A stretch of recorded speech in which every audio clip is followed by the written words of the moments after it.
Friends, I'm sure if you follow my channel, you would have seen that I've recently made live a podcast discussion with Mr. Ganesh Kashyap. Kashyap heads Global R&D Center for a Swiss company called Landis & Gyr in India. He's a veteran of not just this company, but also the industry, and we had a brilliant conversation on quite a few things. You can watch this conversation I've provided the link to this conversation down in the description below. You can watch the entire conversation. But let me take this opportunity to quickly give you a download of a couple of highlights that came across this discussion. So the first thing that we talked about was the research and development culture in India. Now, India has been historically an innovator. In the medieval centuries, India was at the forefront of not just coming up with new ideas, but also with new concepts. India was great at producing very technologically advanced clothing, shipping, all of those things India was great at.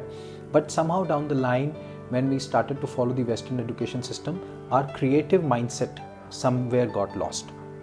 So the first important thing that we discussed was the research and development culture right now in India. And what came out was that increasingly all the Western big companies have started to realize the potential of India as an R&D hub. Now, to become an R&D hub, there's a few things that you need. Now, if you are thinking about a career, or if you're thinking about which undergrad course to start with, or which master's degree to go for to make a career in research and development, I think there's a lot of information available on the internet. But the one thing that you cannot and you do not learn in the current education system is the mindset. Now, to become a successful researcher, to become somebody who successfully creates a solution, you need to develop a mindset where you're solving problems that you see around you. Now, problems can be as simple as you taking, a long time in the traffic to reach from point A to point B. And if you come up with a solution to that problem, even if you don't implement it, that at least sharpens your mindset, your skills in that direction. So the important thing, apart from getting those degrees to get an R&D career, the important thing is to get your mindset right. And that mindset is that of a creative.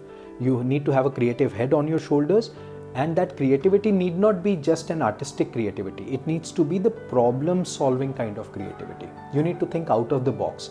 The kind of creativity you probably need is a solution from biotechnology field solving a problem in the transportation field.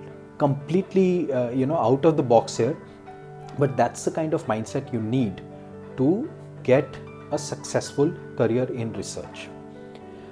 The second thing that we talked about, and I've just discussed it in this video also a short while back, India used to be an education mountain. Everybody in the world who had heard about India and wanted to learn more would come to India to learn. There's a lot of accounts of these foreign travelers who've come, visited India's universities.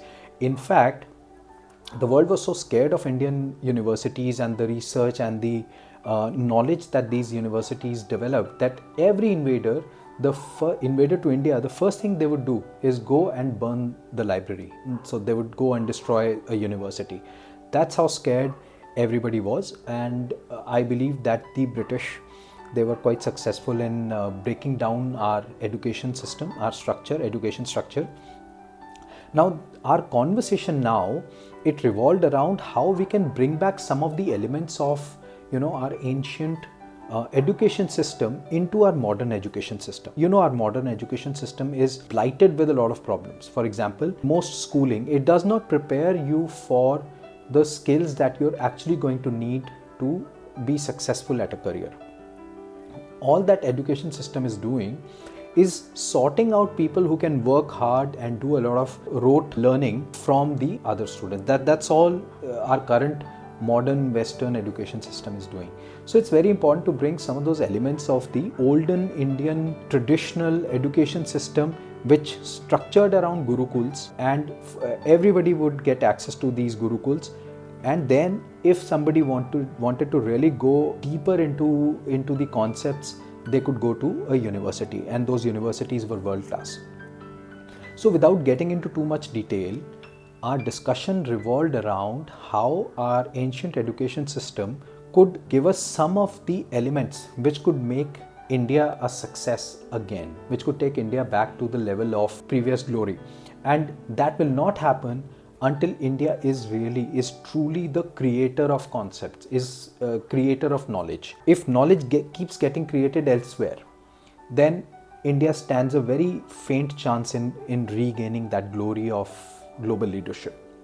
So folks, research is the key and Indian education revamp is the key. I'm sure policymakers have taken note and they are working at the problem of revamping the Indian education system, making it more Indian than Western. Guys, please focus on developing your problem solving skills. I think with a couple of these thoughts, I'd leave you to watch the entire video. The link to that podcast is in the description of this video below. If you like this video, please share it with your friends, family members who might benefit from watching this video. I hope to see you again soon. Thanks for watching.